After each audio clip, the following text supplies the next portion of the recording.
Hey Saints, welcome back to the Saints TV YouTube channel. This is the review for the Melbourne game. Unfortunately won't be able to do a live review as it's Mother's Day and got a lot of stuff happening, so I didn't have the time to do it. So this is my little sort of mini review of the game. The final score was Melbourne 14-9, 93 to St Kilda 8-7, 55. So in the end it was a 38-point loss at the G today, and that was probably not what you'd expect playing Melbourne. Obviously we all want to win, but Melbourne are probably 6 goals better than most teams in the competition. That's not an excuse on our part. I thought, and we'll talk about it, there was a lot early in the game that we didn't do right, but it was really a 15-minute patch from late in the first quarter to probably halfway through the second quarter, where they kicked 9 of the first 10 goals of the game. And then from that point on, it was 5 goals to 7 our way from the second quarter on. So for a quarter and a half, it was all Melbourne. And then basically for another quarter and a half, it was pretty much not all us, but we had the momentum and we had a lot of chances that we didn't take. And that's kind of the key takeout from the game, is when Melbourne were hot, they capitalised, and we just kind of peppered the goals but didn't get any serious momentum. When, against teams like Melbourne, it's hard enough to get a couple of chances in a row. So when you get them, you really do have to take them. And the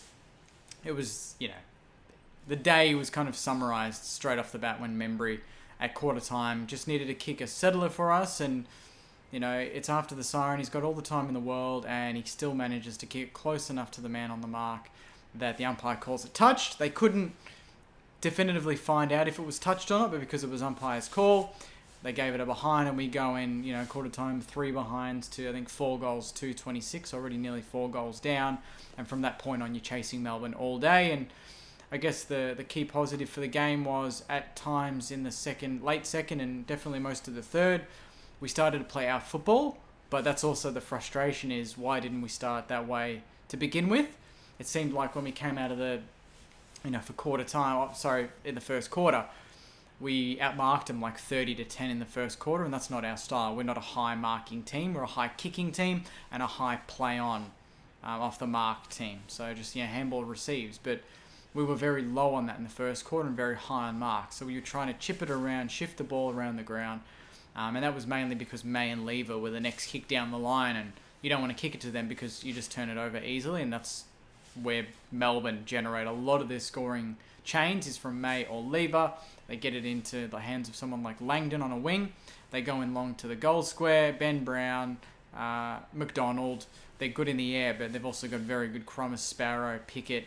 Obviously Petrarca, Oliver can get to the forward positions as well, and they hold it in. So we were kind of hesitant to begin with, and that was the one thing I didn't want to do for the day, was to be hesitant playing this Melbourne team, because it plays into their hands. And the whole first quarter and a half, we played into their hands. We chipped it around, and then when we did go down the line, it was still to main Lever anyway. So we weren't playing our style, and we were still managing to butcher the ball down the line and give them easy intercept marks. And it took us until right after half-time for us to say, all right, let's just play fast. Let's play down the middle. Let's play our football and see what happens. And that was when we were in the game the most. We got within probably 22 points. So we were 47 down. I think that was a game high, 47 early in the second quarter. We got it to as low as 22, but in the end it kind of blew out. A couple of late goals to Melbourne from Tom Harms, and it goes out to 38 points again. So we were never in the game, which is the frustrating thing. We never threatened. If you go from 22, you kick another goal at 16 points, it's interesting. But they never seemed to be too worried, Melbourne, when we got that close. They always kind of had that next gear, and when you've got a midfield like they do, they got so many goals from clearances, or just scoring chances from clearances. Brayshaw, Oliver, Viney, Petrarca, Jackson, Gawn were very good again today. I thought our midfield was a little bit down. Gresh started really well, but kind of went missing for the second half of the game, so I don't know if there was a niggle and we're playing him more forward of the ball. Dan Butler, very quiet, was subbed out for Windhager. King only had the 4 possessions. He kicked 2 goals, but only had the 4 possessions. Higgins, very quiet again. Membry did some nice things, also did some really frustrating things. And that was kind of the tail of the tape again for us today. There was some good things, but against the best teams in the competition, that's not quite good enough, So the margin, 38 points, is probably where we're at the moment. We're a good team, and we can be a great team on our day. But we're a little bit inconsistent at the moment, and Melbourne are a primed team, obviously off the back of a premiership, and they've won now 15 in a row. They have a system. They know it works. They've got the players for it. Hardly any injuries. They execute it. They get the chocolates. So we had Zach Jones coming back. Looked to be pretty underdone, to be honest. So I don't know if it was great to bring him in, but he's got minutes under his belt now, which is only good for the long run. The back line, not bad. I thought Wilkie and Howard were okay, but there were times where Howard, he just punches everything when he's got time to just mark the damn ball. And I think that's the difference between us and some of the really good sides is we punch a lot of the time. We spoil the ball a lot more than we mark in the back half. And Geelong with Stewart, obviously Melbourne with Lever and May, they don't punch the ball a lot. They punch it when they absolutely need to, but then a lot of the time they mark it. And when they do punch it, they punch it to the boundary line. But Dougal Howard sometimes punches it straight into the danger zone. And, they can kick easy goals from there. So I think Steely was a little bit down today. I thought that he got a fair bit of the ball. But just his disposal efficiency was really low. His decision-making wasn't quite at the standard that it has been the last couple of years. I thought Crouch stood up. I thought he was probably one of our best players in the middle and really drove us forward in the second half of the game.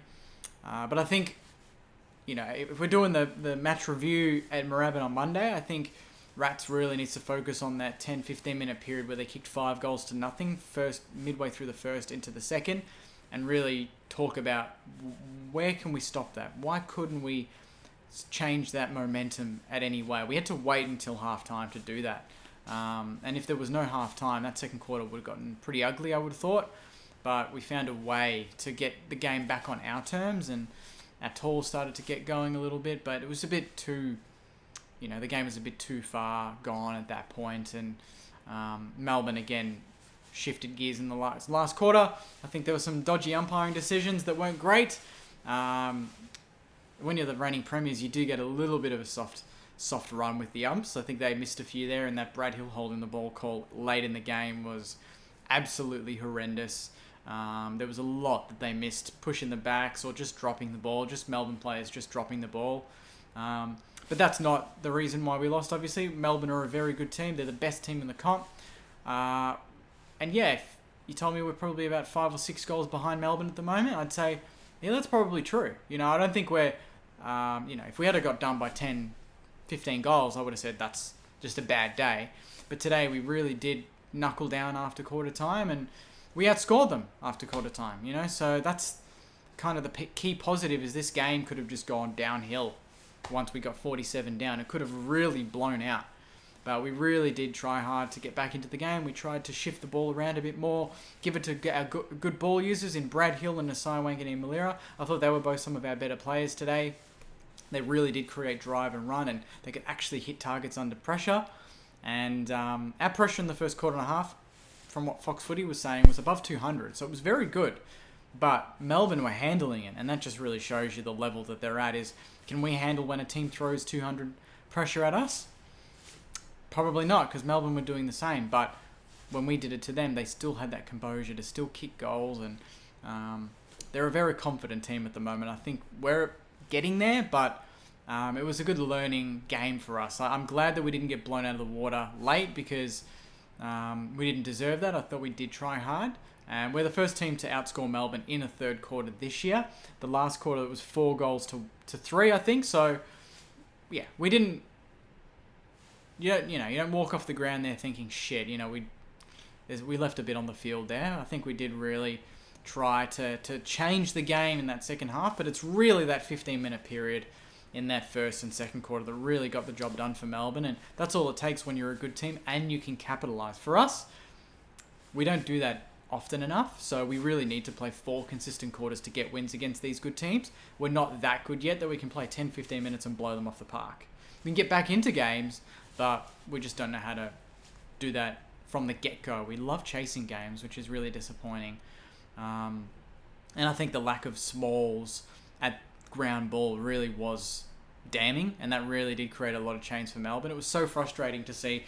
I think we probably just went too many players in at the contest, probably a bit intimidated by Oliver and Petrarca and Viney because they're so good at it that we all had to kind of outnumber them there. But they'd get first hands to it anyway, get it out, and they'd have Langdon, Jaden Hunt, Brayshaw, all on the outside, and they just had that perfect chain of back pass, handball, someone running past and gone, kick down the line, hit a target, go long into the square, and then get a repeat entry inside 50, and that would eventually, at some point, turn into a goal-scoring chance, whether it was a goal or a point. So they're just a very, very good team. I'm really disappointed that we didn't get the win, obviously.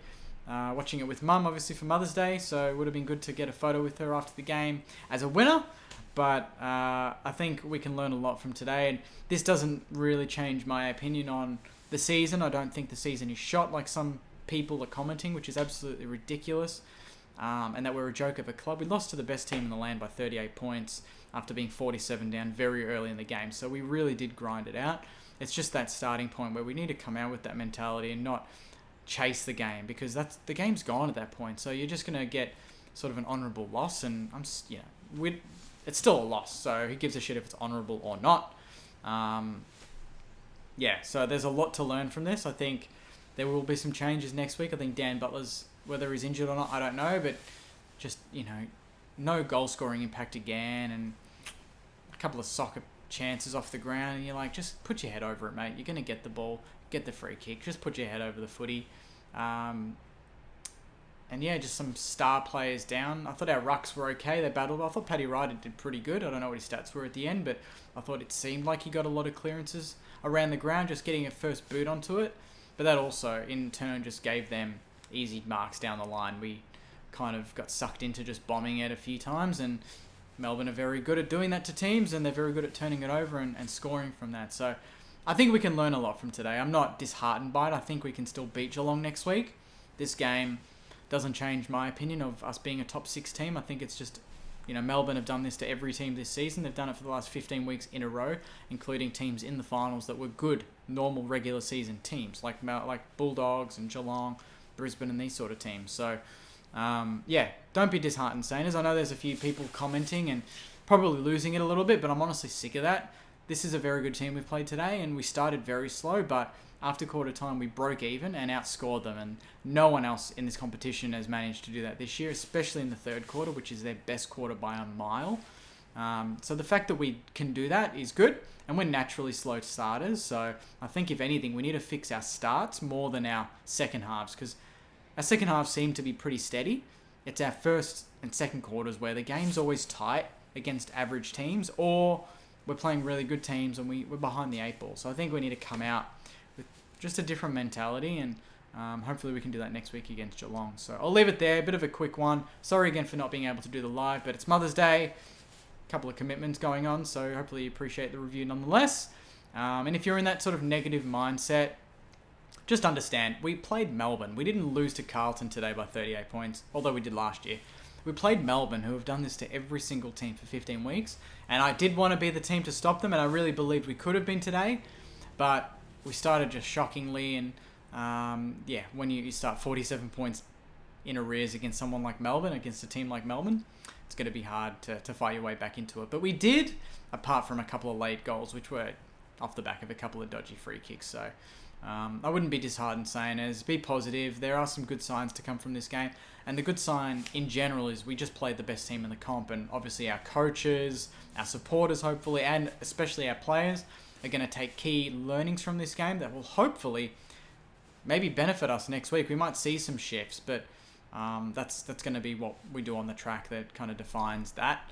And it was just, the one, before I end the review, probably the one main disappointing thing was we knew Melbourne's strengths in the midfield, in Langdon on the wing, and in Lever and May, and we didn't really do anything to negate them early in the game. It was very similar to Alir last week, where we know what he does. We know that if he plays well, Port Adelaide probably win. We know that if Lever and May are marking everything, Melbourne are certainly in a chance of winning that game. And we didn't really do anything to stop them. We didn't try and play May deeper. We didn't tag Langdon or put McKenzie on him closely enough to negate him. He had nine disposals last week on Hawthorn.